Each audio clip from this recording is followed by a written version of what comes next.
Welcome to this edition of Morgan You Asked For podcast. This does not happen very often, but we are here together at my place. It's almost Thanksgiving. I'm off for Thanksgiving break now. Trevor's back in town for the week. And as we said, it's more difficult when we're here in town, and it was difficult getting this. We kind of planned last night, but he got to town a little earlier, and it's harder, but we made it work. Not sure how long this is going to go. It's going to be mainly college focused today. And again, just welcome, Trev. And here we go. Hopefully everybody's ready for a great Thanksgiving week. We both have our beers, Ames Lager, and he's got Busch Light. And we're ready to go for the weekend. Yeah, it's nice to do this in person. I think we've only done this one other time over the years. So, busy schedule, only back for a few days. So trying to see everybody, get caught up, seeing friends and family, and then obviously making this work here. You know, we probably won't go as long tonight, I don't think, but that's all right. At least we were able to get together. Yeah. Obviously the main topic this week is the college football playoff, college football, who's getting into the championship games, and Iowa State's right in the mix. They win. They're almost in. It's not 100%. It's not win and you go. But 5 things is what I read have to happen for them not to go. So the odds of that are not good. But I will say this. There's been a lot of things that had to happen to make Iowa State even eligible to get to the Big 12 championship game, and they all happened. Last week was almost a perfect weekend. If Texas Tech would have lost that game to Oklahoma State and it ended up really a close game, it would have been a perfect weekend. But still, it's all you can ask for. Saturday night, Jack Trice Stadium, you win.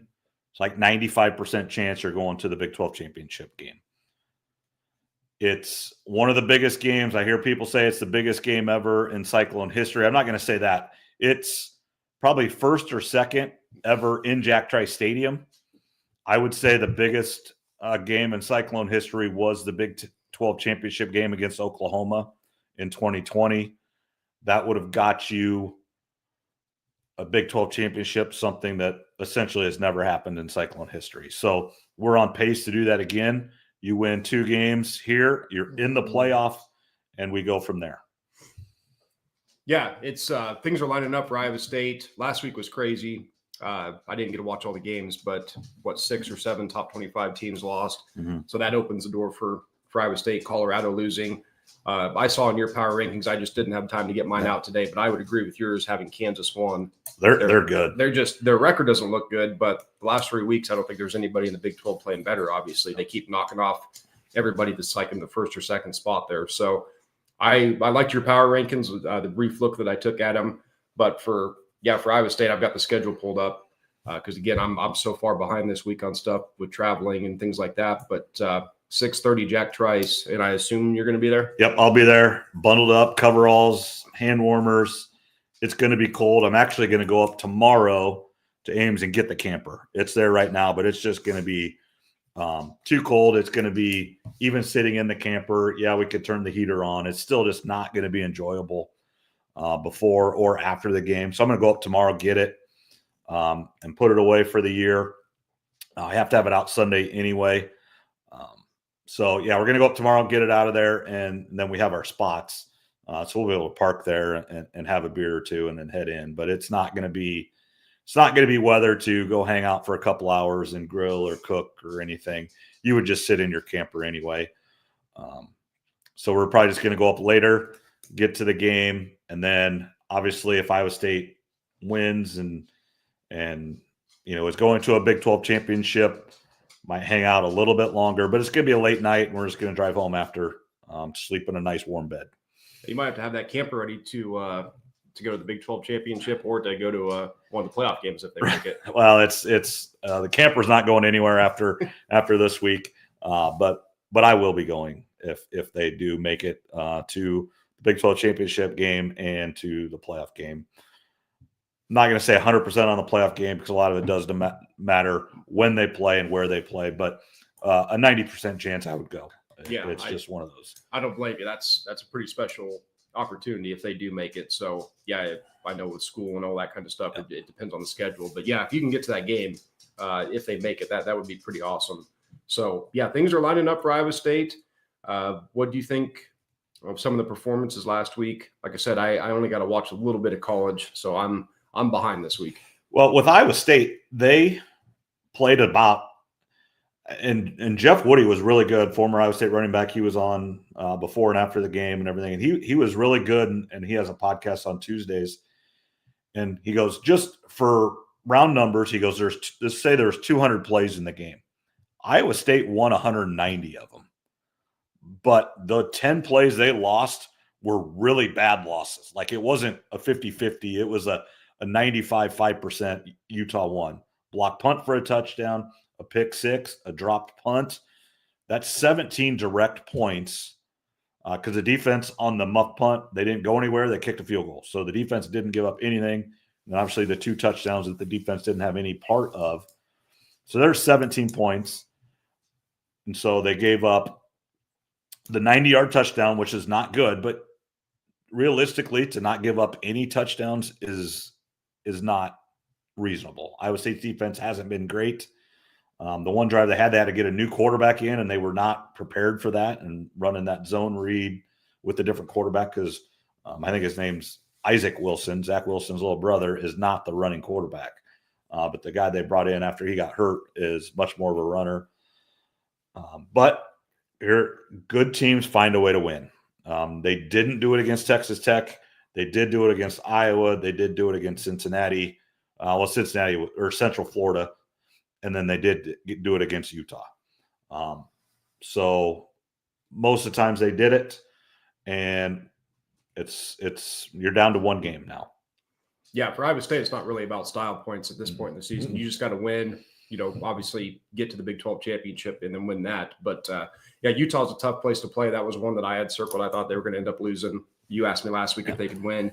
I thought it'd be too tough, but they pulled it out. Utah, as bad as they are this year, that's one of the tougher places to play out west. Yeah, I had them undefeated going into this week and losing. If you go back to our preseason predictions. So I thought we all thought Utah would be better, and kind of getting back to Kansas, putting them at number 1 in this week's power rankings. Kansas was picked like second or third in the league. So they're supposed to be this good. For whatever reason, the first 5 or 6 games, they couldn't figure it out. They were like 1-5. Bad bounces, fumbles, late, turnovers, things happen. And it happened. And for Iowa State and Arizona State and BYU and Colorado, good, because keep winning games and keep beating each other, but they're out. They're not going anywhere. They're not even bowl. They have to win this week to get bowl eligible still. That's how bad they started. But Kansas is playing the best by far and showing how good they were if things didn't go bad at the beginning of the year. And who would have thought Utah and Oklahoma State, the other top teams that were predicted, would be dead last with 1 win in the conference between them, and that was a Utah against Oklahoma State game at the beginning of the season.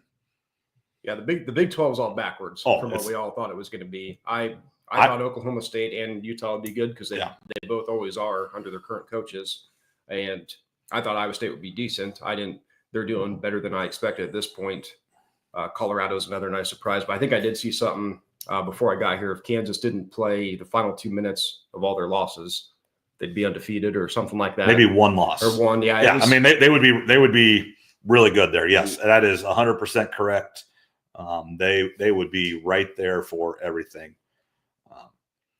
And then just, a little bit of commentary here on just tiebreakers. I said there's 5 things that have to happen. The conferences are too big. Games that happen in September, games that happen against teams you don't play. That's some of the freakiness of the Big 12 is you have 4 teams that are at the top: Iowa State, Arizona, Colorado, and BYU. And Iowa State does not play any of the 4, which is crazy. That just happens, and that's the problem with these big conferences. But what happens in a Texas Tech West Virginia game, because of the conference record against like opponents, that's one of the criteria, matters. So we're actually huge West Virginia Mountaineer fans this week as well. So who's West Virginia got? Texas Tech. We need to. Iowa State needs Texas Tech to lose. It's not 100% that they need them to lose, but that's one of the things that will help Iowa State. Okay, so they need Texas Tech to lose. Arizona State are they in the most control right now? I think is so. there anybody? I don't think anybody has 100% control. Okay. I do not think there's anybody, because there's actually still ways if Iowa State loses, they go. If everybody loses, I think I did see that, because there would be a 4-way tie if everybody loses again, that Iowa State and Arizona State play. So like I said, Iowa State has more. That win against Baylor is actually really good, because Baylor's playing really well right now. The win against Cincinnati's not bad, because they have a winning record. TCU is doing better, a win against them. So they didn't play the top 4 teams, but they played like everybody right after them. Like, we didn't play Oklahoma State, who's not good. We didn't play Arizona, who's not good. So we skipped a couple of those teams that don't have any wins or one win. So their conference strength of schedule is actually pretty good. Yeah, no, they played a pretty good schedule this year, plus a win on the road at Iowa. That's always a big one to get versus the rival there. Colorado had a bad week, but they got taken down by Kansas, which I don't think anyone was too shocked by that, the way Kansas has been playing lately. I was surprised at how it wasn't close. It wasn't very close. The Arizona State BYU game ended up being absolutely crazy, rushing the field, taking the goalpost down, and then have to put them back up for 1 second. Yeah, and then, just elsewhere in college football, the SEC is a complete and utter mess right now too. Ole Miss essentially was in the playoff, but they lost to Florida, who's a 500 team. Mm-hmm. I think Alabama lost again to Oklahoma, which is a bad or 500 team.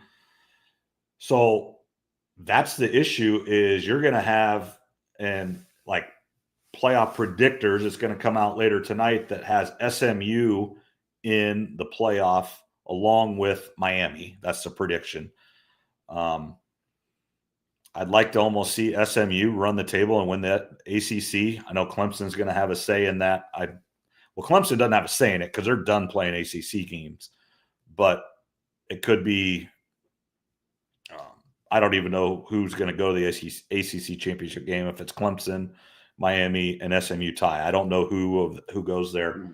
But we'd like to see one of those teams or a few of those teams lose to maybe give. I just don't see how Iowa State has any chance to get into a playoff with 3 losses, or Colorado or BYU or Arizona State into the playoff with 3 losses with a loss in the big. So it's still 1. So ultimately it doesn't matter. The big thing is you want to get that bye, which would be nice if the ACC would lose a couple.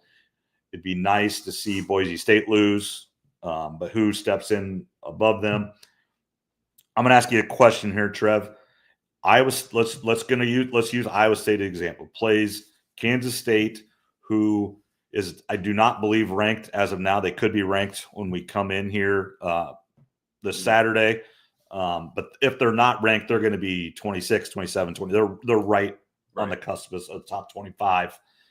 And then obviously you're going to play a ranked team that's going to be ahead of you, I believe. Is that enough to pass Boise State and get the bye, even if Boise State wins the rest of their game? Because they're going to play 2 tougher games than Boise State's going to have. Yeah, I don't know if they're going to be able to now, since everybody's got 2 losses. Right. And Colorado with 3, actually. So 6-2 in the conference, all 4 of those are. I don't know if they can jump Boise State if Boise State wins out. The committee seems to be a little bit high on Boise. So, the Big 12, though, I will say, I think they're only getting 1 in at this point. They beat up on each other too much. And another problem is the SEC. You got all these teams that are going to have 9-2, 8-3s. You know they're going to put them in. Yeah, so as much as they can. That's going to be the committee's problem. Let's just say Texas wins against Texas A&M, and it's Texas and Georgia in the SEC championship game, and Texas wins that game. Georgia beat Texas earlier, but Texas wins the SEC, so they're in. They get a bye. They got 1 loss on the year to a very good Georgia team. Georgia's got 3 losses. you have to put them in the playoff, I believe. Oh, yeah. And we've talked about this, and I've something. They are the team that got screwed last year. They had one loss in the SEC championship game against Alabama, coming off back-to-back national championships, and they're the team that got screwed more than even Florida State. And you're going to leave them out again by losing the SEC championship game with 3 losses, and that's where Lane Kiffin, obviously, they're out now with losing to Florida, but he made the point where those 2-loss teams in the SEC didn't want to get to the championship game because now you have 2, and then the loser, as of Georgia, loses. Now they got 3. Ole Miss and Alabama would have jumped Georgia in that scenario in a heartbeat. Yeah, that's another reason that they need to play more conference games like everybody else. That would help with some of this. But yeah, if Georgia loses the SEC championship game, they still got to get in for me because the SEC, they're going to want at least 4 SEC in. So you got to put 4 teams. Well, Texas, obviously, they look like the best right now, but Georgia did beat them. So I think those 2 are kind of locks. And then it comes down to the mixture of Tennessee, A&M, South Carolina have been playing better lately, and you leave in Alabama, a Missouri, and an Ole Miss out. Yeah, and it's interesting. Who does Indiana play this week? Do you know? Indiana? Well, they play Purdue, so they're going to beat Purdue. Ohio State's going to beat Michigan. How far does Indiana fall this week? They don't fall as far as they should have because the SEC teams all lost. I'll be interested to see somewhere between 10 and 14. So you do think they fall essentially out of the top 10, maybe number 10? Well, the SEC teams lost. Because in my opinion, they didn't look that great.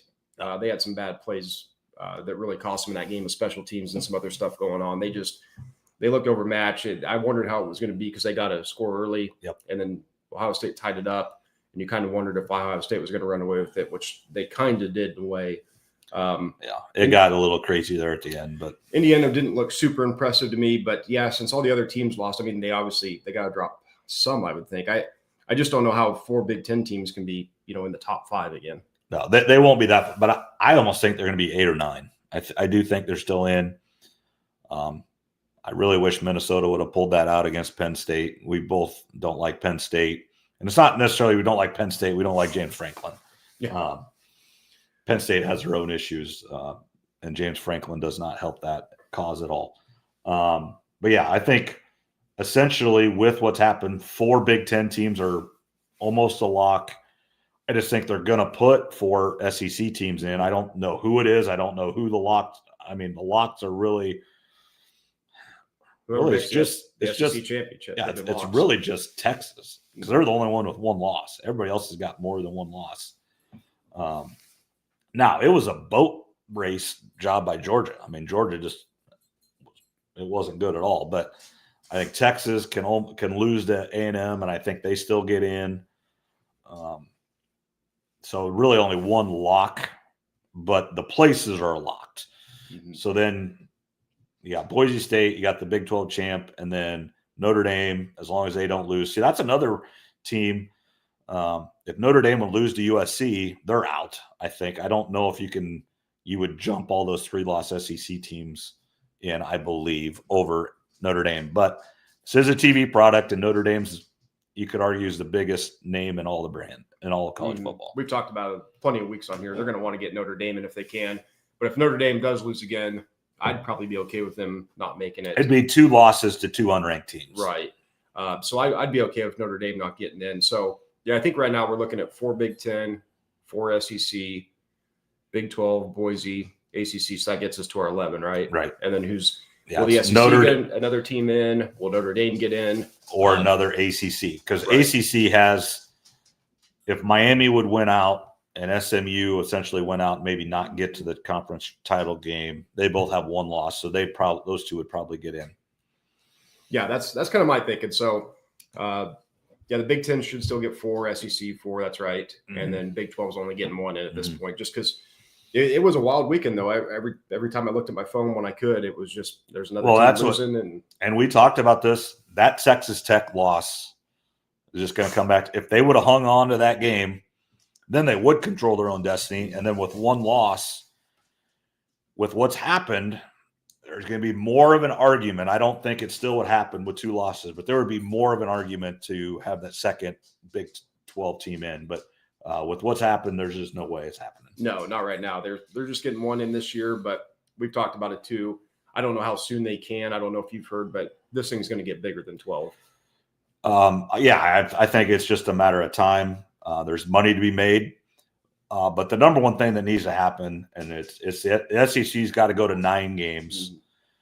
And then I think what needs to happen is you need to go everybody play 10 power teams or make 10 conference games. 10 conference games, yeah. 10 conference games would be fine, but maybe one step before that is because if you go to 10 conference games, Cyhawk's out. I guarantee it. It will be done. But if you go 9 conference games, but you have to play one other of the Power 4, and maybe you can sign Boise would be one of those. Notre Dame. You can make a few exceptions of teams that are traditionally really good, where you have to play 10 of those. Then you could keep those. Then Oklahoma State could go back to playing.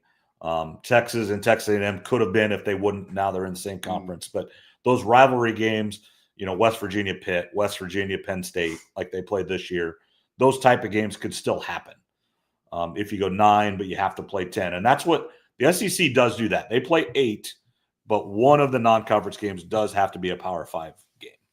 Okay. And so they played 9 Power 5, but Iowa State and Iowa, they play 10. So it's still one short. And then even if they don't, it needs to be like everywhere else where you don't do it November 20th. It needs to the preseason games need to be in the preseason. Right. November, you should not be playing Mercer.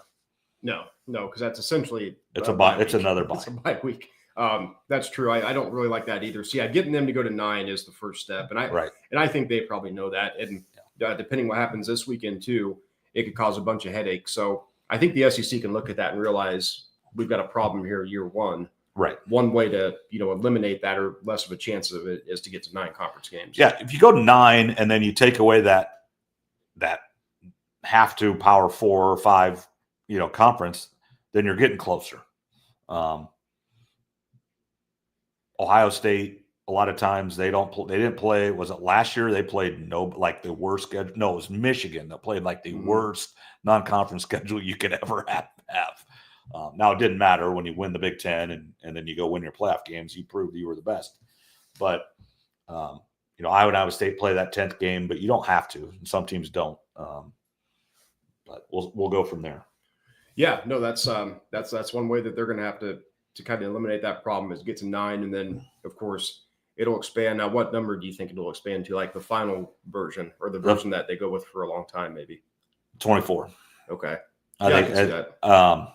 And I think in that scenario, it's going to look a little bit more like the NCAA basketball tournament where the Sun Belt is going to get in, the AAC, the Mountain West. They all get 1, how many ever it is. Right. And then let's say there's 6 of those. So there's 18.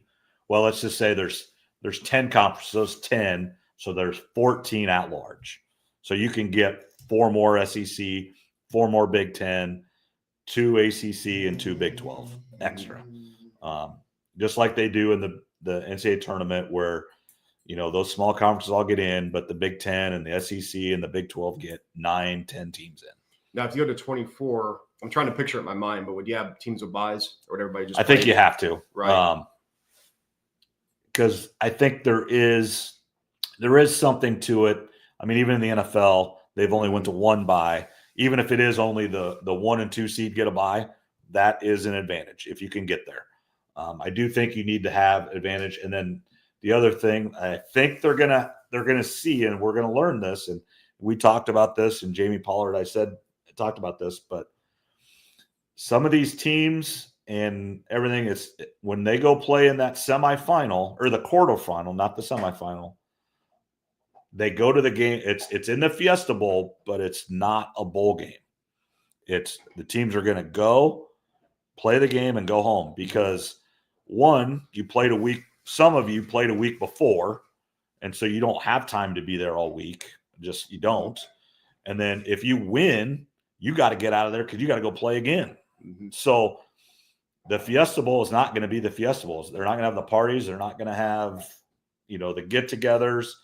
And so I think some teams, they're going to get at least one more round at college campuses going forward. That'd be another change. And maybe the semis at the big bowls, and then obviously the national championship can be wherever. Right. Yeah, I'd like to see a second round of home playoff games for the higher ranked teams, because everybody knows that the matchups they're fun to think about. We talk about every single week on here, the Southern teams having to go north. That we all want to see that. Everybody does, probably except the Southern teams and their fans. Right. But if you can get 2 rounds of those extra home playoff games, that's more money for the universities, more exposure, and it's what people want to see, I think. Well, yeah, I mean, it's just we've talked about this. Like Notre Dame can never get to the quarterfinals, but then also if you're the number 1 team in the country, so 9 times out of 10, the number 1 team in the country is going to be in the Big Ten or the SEC. So your best conference's champion is never going to get a home game in the playoffs. So, I mean, you think about Alabama and Georgia in the last 5 years, they never have a home game in the playoff because they're always the 1 or 2 or 3 seed. And that's great, and that's what you want, but you're gonna sit home and watch December 20th and 21st. You're gonna be at home. You're great that you're still playing, you're in it, you're practicing, but you're gonna sit there and Notre Dame's gonna host a game, or Ohio State's gonna host a game and say they lose Oregon again, and be like, that would be really, really cool. But yet you never have a chance if you have that. Or I mean, watching at Oregon, or like you said, December 20th, December 21st, we're talking about how cold it's going to be November 30th. It could be really cold in Ames, Iowa, or Iowa City, or Notre Dame, or Penn State, or Ohio State, for that matter, Michigan. And it would be really fun to watch those Miami come up to Penn State, or Miami go to Michigan. We see the Miami Notre Dame game every once in a while now with the ACC, but Alabama going to Michigan would be awesome. And just like the other night in Cleveland, Pittsburgh game, first half was fine. It was cold. We got a furry friend here. Yeah, we do have a furry. I mean, some of you can see that. Atticus is here, and he's becoming friends with Trevor here. I got to multitask right now. Yeah, he's not letting you not pet him. But yeah, first half was fine. It was chilly. Wasn't super cold. When it snows like that, it's not super cold. But then it turned into a straight up snow globe in the second half, and it'd be funny to watch those Miami guys or Florida State guys or Alabama guys. Some of those guys never see snow. Yeah, I would love to see that. And you're right. I think the first 2 rounds, if they expand, need to be for home playoff games. That way, those top seeds, they get a bye plus a home playoff game. Yep. That's what you should earn that for being one of the top, call it 4 or whatever it would be. I agree. I mean, it's just they should. That's probably enough college for this college football. Let's transition to Iowa State basketball. Played against Auburn last night in Maui, blew an 18-point lead. What I took out of that, obviously, I mean, I yelled a cuss word really loud when they lost, when they tipped it in or whatever. But that was big boy basketball. And that was a game that you very easily could see in March and late in March, maybe even April. Those teams are good. Iowa State is good. Auburn's really good. That's what you want to see. And they're going to have a chance. They played again Dayton tonight. And then they have a chance to play UConn or North Carolina. There's several teams you're going to play there, but these big-time tournaments, and that's been the question mark with Iowa State. They play these non-conference patsies. Last year went to Florida and played and didn't play very well, but they showed very well yesterday. Came up 1 basket short, but that's going to be a good loss going forward. Auburn's good. Auburn right now needs to be number 1 in the country. They've won at Houston and then against Iowa State. That's 2 top 5 teams. Neither one of them at home. And obviously Maui, everybody's on the road. But just watching that game and the crowd, and it's just fun, and it's awesome to see your favorite team.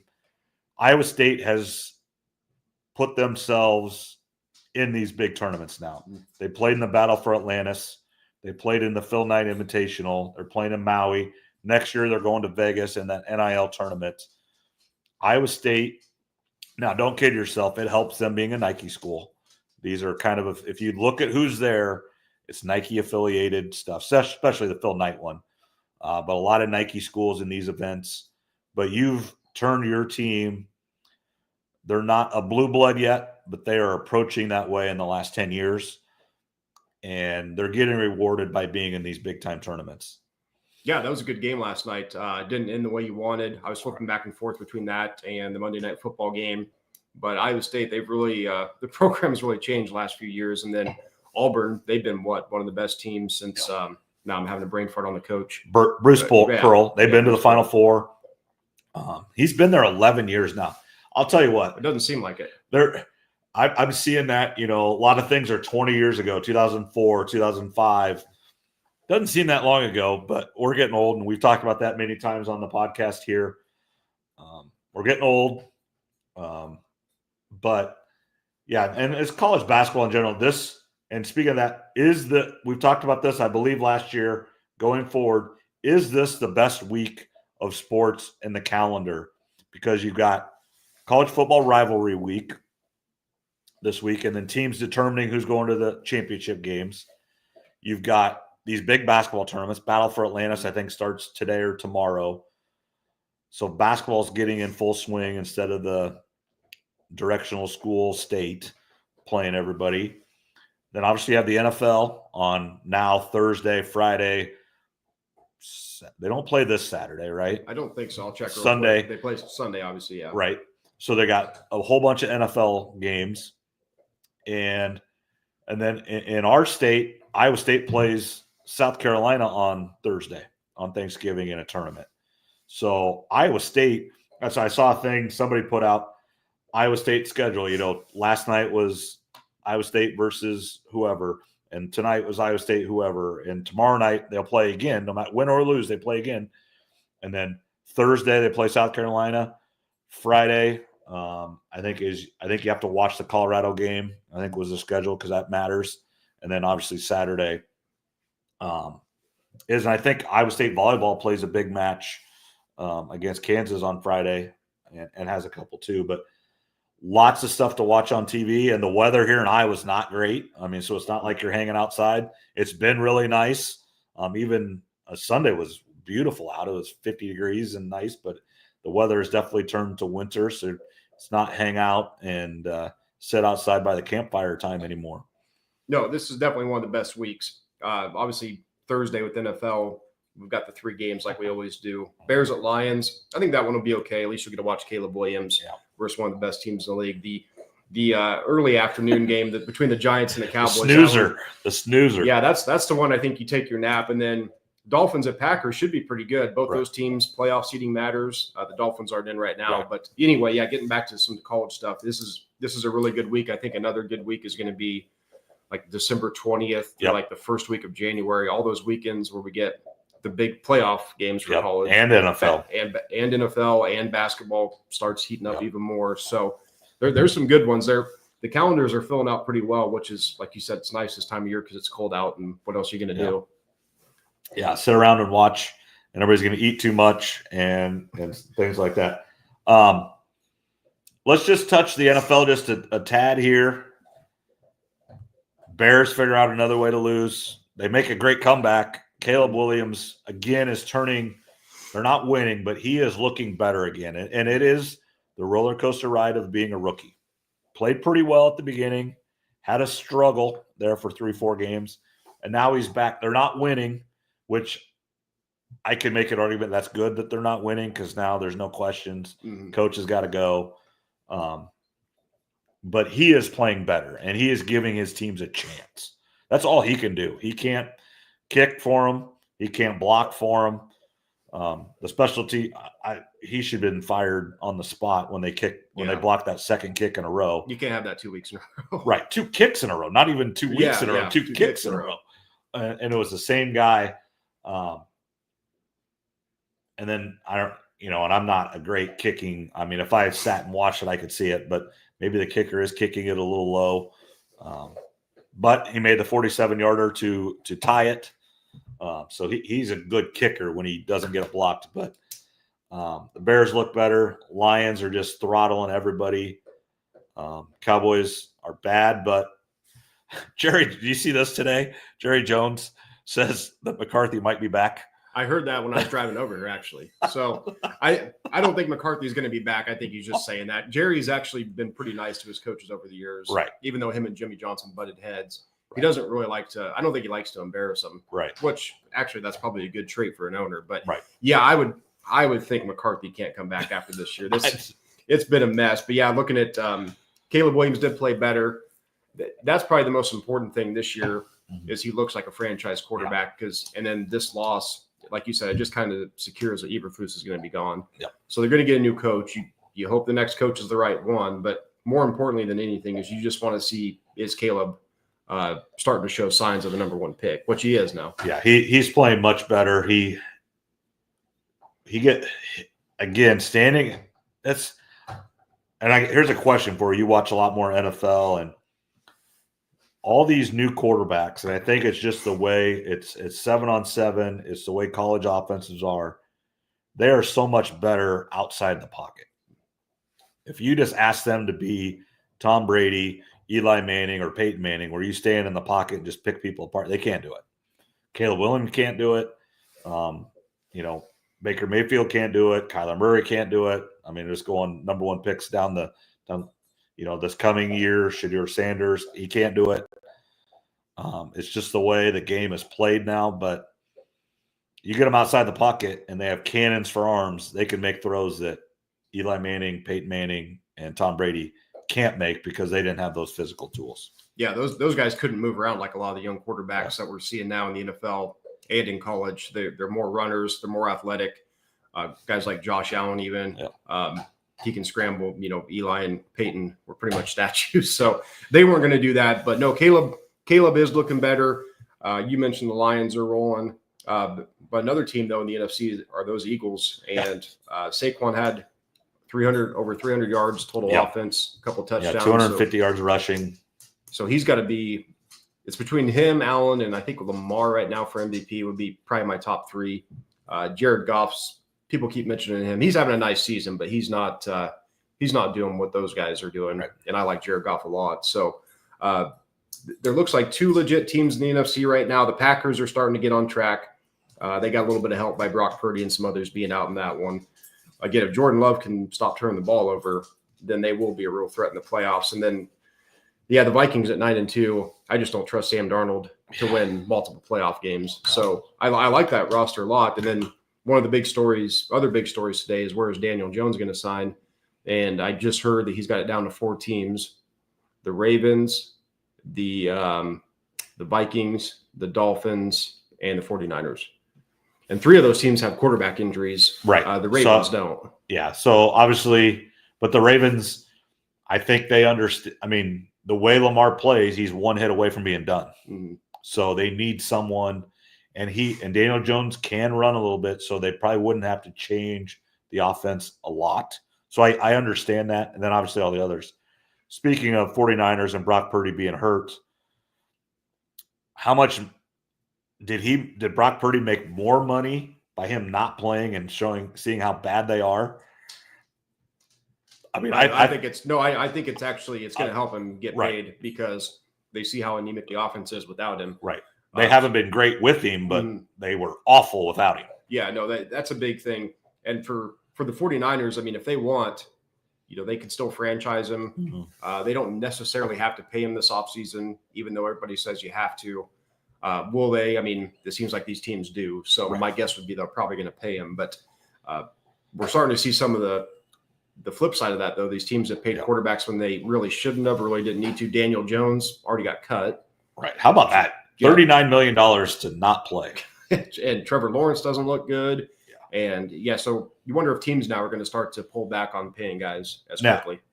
Now, Brock Purdy, just obviously knowing him from Iowa State, he comes from a family that, I mean, obviously we're talking money that nobody has unless your dad was the same way you were or mom, whatever. But he comes from he's not poor. comes from a dad that played professional sports, minor league baseball. Will he do a contract kind of similar to Patrick Mahomes, where he knows he needs to get paid, but he can't get paid right now if he wants his team to be good? It's got to be backloaded, deferred, Ohtani. I mean, just that same, because if you go pay him $50 to $60 million, which is probably what he deserves or commands, whatever, then the rest of your team's just not, it's not going to be good enough. And that's what Tom Brady did throughout the years. Mahomes has already kind of done that. I think Purdy wants to win, and he understands that. All their people are getting older, so he needs to win now, yesterday, and tomorrow, not in 3 years. Yeah, Brock, I don't know if he's going to take a hometown discount like you're kind of mentioning. He might, but it also depends what the number is going to begin with. Is it going to be a 4, a 5, or a 6 for his per year average? And then does San Francisco want to sign maybe to a 3-year deal, right, to make him keep like a 3-year, $120 million deal or something like that, 40 or probably be closer to 140, maybe even 150 over 3 years, 45 to 50 per year. So does he want to sign something like that, or is he looking for like a 6, 7, 8-year deal? Right. And that obviously changes that number of the 4, 5, or 6. Or if you go 7, 8, then you're maybe even 3, But it's just interesting that I didn't watch any of the game or whatever, but just seeing the score and just reading everything and listening to people talk that they missed him. And they, even without all their other people that are hurt, he at least gave them a chance every week. And a lot of times it wasn't his fault. The defense couldn't, kind of like Iowa State's been. They score a touchdown, but then there's a minute and a half left or 2 minutes left, and the defense can't hold them anymore. Yeah, I know the 49ers got a lot of problems, a lot of injuries. It's an older roster. They've been through a lot of playoffs, those extra games we talk about. That's tough. The Chiefs have been through that too, but the Chiefs defense hasn't looked as good the past couple of weeks. You wonder if some of that's the extra tread of those extra playoff games over the years. But yeah, for Brock Purdy, I do think him not playing a game or two or maybe more, and they even look worse on offense, I think that helps him. Yeah. Anything else in the NFL, really? No, like I said, I'm behind this week. There's probably some stuff that we're missing, but no, it should be a good week. Hope everybody enjoys time with family. Lay around Thursday, eat too much food, take some naps, especially during the Cowboys. None of us need to watch that mess of a game. No. Watch it; it'll probably end up being the best one somehow. But that'll be nap time, and then Friday and Saturday and Sunday, big football all around. Yeah, Friday night's Friday is a big game. 6 or 6:30 is the Iowa-Nebraska game. Mm-hmm. Nebraska has made the bowl game. We talked about they had lost like 9 in a row. They did beat Wisconsin last week, so they are bowl eligible. So they don't have that going for them, but it is just a rivalry game, and both those teams want to beat each other good. And Matt Rule's trying to turn Nebraska around. Iowa's trying to get that 8 wins. We talk about that's kind of the baseline for Iowa should be right now, the way the program is.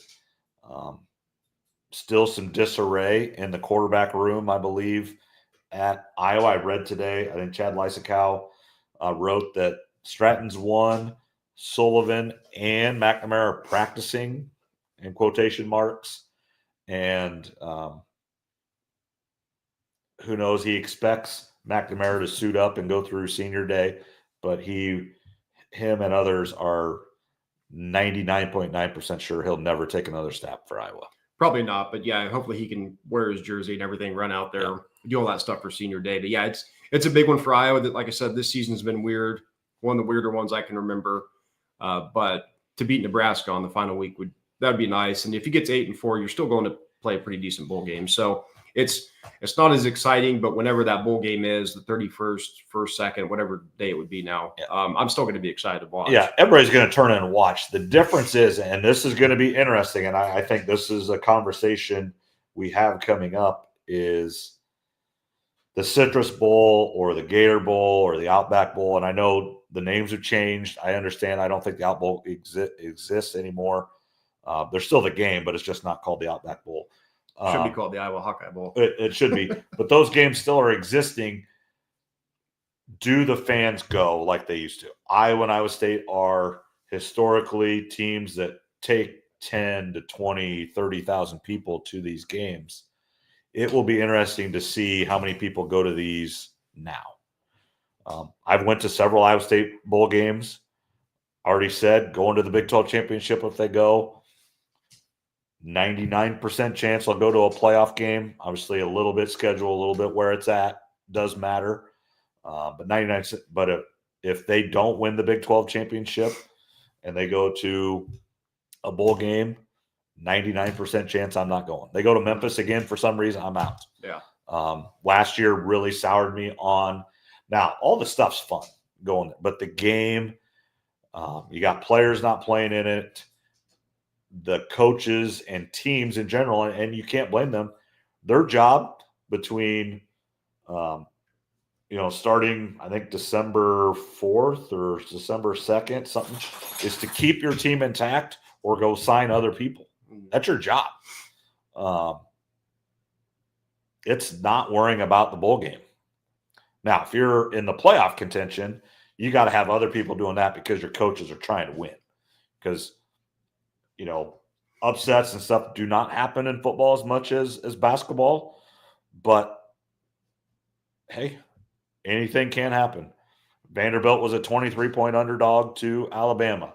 Northern Illinois was a 25-point underdog to Notre Dame. Those things do happen. So you have to be ready to go. But if you're playing Memphis or you're playing Central State University, whatever, in Orlando, that game doesn't, because that is an exhibition game. Playoff game is not an exhibition. But the exhibition bowl games, it will be interesting to see. And that's not just Iowa and Iowa State. That's just everybody in general. Like Ole Miss, now that they're most likely out of the playoff, when they go play in the Citrus Bowl in Orlando, who's going to watch? Because all their fans are ready to go to the playoff. Yeah, a lot of it will depend on the matchups. Do you Right. play like a well-known school, Right. or do you play a team that really nobody knows about? That'll play a part. I think attendance will be down a little just all around, and that's just because of the playoff. A lot of teams have kind of had their hearts ripped out this season by not being able to make the playoffs. So I think attendance, my guess, will probably be down for the bowl games. But if you get one where Iowa plays an LSU or an Ole Miss, I think Iowa fans will be excited for that. Now, Ole Miss and LSU might not be. So We'll see what happens. But I do think attendance will be down a little. Yeah, especially for Iowa and Iowa State, I believe. Especially, Iowa, yes, if they win, they're 8-4, but that is a disappointing year for Iowa. And for some reason, if Iowa State would lose if they get to the Big 12 championship and lose it, you're disappointed because of what could have been. But even if you would have been undefeated and you're in that Big 12 championship game and you lose it, now, if you're 12-1, you're probably in the playoff, especially with what's happened. So you could be disappointed. But with one or two losses, it was always going to be a crapshoot whether you're in the playoff if you didn't win the Big 12. So you're probably in that same spot just with three. It just, again, depends on where and it depends on who. Mm-hmm. Yeah, like you said, like places like Memphis, you've been there before. Yep, or out. Probably no reason to go back again. But if you go to a new destination, maybe somewhere you haven't been, then that changes things. Or even the Alamo Bowl, which was really fun. The Alamo Bowl was awesome. And say you play Ole Miss or LSU, kind of the same teams. They're big-time teams, just missed the playoff. That would be a fun thing. And I was listening to Inside Zones and Cyclone Fanatic 1, and it had Jarrell Brock and Jake Remsburg. And I thought they were great. They made a joke. They were making some joke about gambling, and those are two guys that got in trouble for gambling at Iowa State. They're like, ask the experts. We're the experts. It was really funny. So right at the end of that, so tune into that. But they said, and this is, you kind of got to look back over the last 5, 6, 7 years of Campbell. They played Notre Dame. They played Clemson. They played Oregon. They played Oklahoma in a Big 12 championship game. Iowa State has played some really good teams and the powers of college football. Now, the years they played those teams, Clemson, that was the one year they didn't make the playoff. Oregon got in because a team couldn't get there because of COVID. They were 4-2 or 4-3, whatever. Notre Dame, they missed the playoff as well. But those were two of Iowa State's best years ever. And then they played Washington State in the Alamo Bowl as well, which was, that was Gardner Minshew and it was Mike Leach. And that was a great year because both Iowa State and Washington State were both ecstatic about being there because they aren't there all the time. Mm-hmm. Both kind of outposts in college football. And just Mike Leach is just a national treasure that we miss every day. And I would love to hear him talking about the playoff and the committee and everything. I mean, we all see that stuff. And I so wish he was still around just to bash on the committee. Yeah, he would talk about the playoff and nobody would even understand what he's saying. No, but it was awesome. He'd be good to have on the TV with those guys that do it, which that's tonight. So we'll find out the show is tonight, right? Yep, 6 or 6:30. It changes every time, and I know there's college basketball on, so it might be but in a halftime. It's interesting. The spots that are interesting are Boise State, Arizona State, and then how far does Indiana fall? And then which teams of the SEC are ranked? Are they putting Ole Miss ahead of Alabama? Is Alabama ahead of Ole Miss? Those are the interesting ones. Who's that 3-loss SEC team that's going to get in? Is it Alabama or is it Ole Miss? Yeah, I don't know who it's going to be, but you're right. I'm probably most interested to see how they rank the SEC teams tonight. Right. Yeah. It's because everybody in the SEC is losing outside of like Texas and Georgia. So outside of those two teams, I'm probably most interested to see how they do with the SEC. Yeah. All right, that's probably good enough today, Trev. We're a little less than an hour. Everybody enjoy your Thanksgiving time. A lot of travel tomorrow. So those of you that tune in and listen to us, we definitely appreciate it. Rate, like, subscribe on all the different things, Spotify, Apple, YouTube. And then, you're with family. Maybe you like your family, maybe not. If you don't like them and you want to put them out on us, having them listen to us, we're perfectly fine with that. We're okay with just being hate listened to. But if you do like us, give this to your friends and family as well and try to spread the podcast the best you can. But overall, have a great Thanksgiving, and we'll be back next week. I will say this, if Iowa State does get to the Big 12 championship game, I may con Trevor or somebody into an extra podcaster. So I could probably make that work. Yeah. Most likely. So, all right. Thanks a lot. Have a great week, everybody, and we'll talk to you next week. Be safe.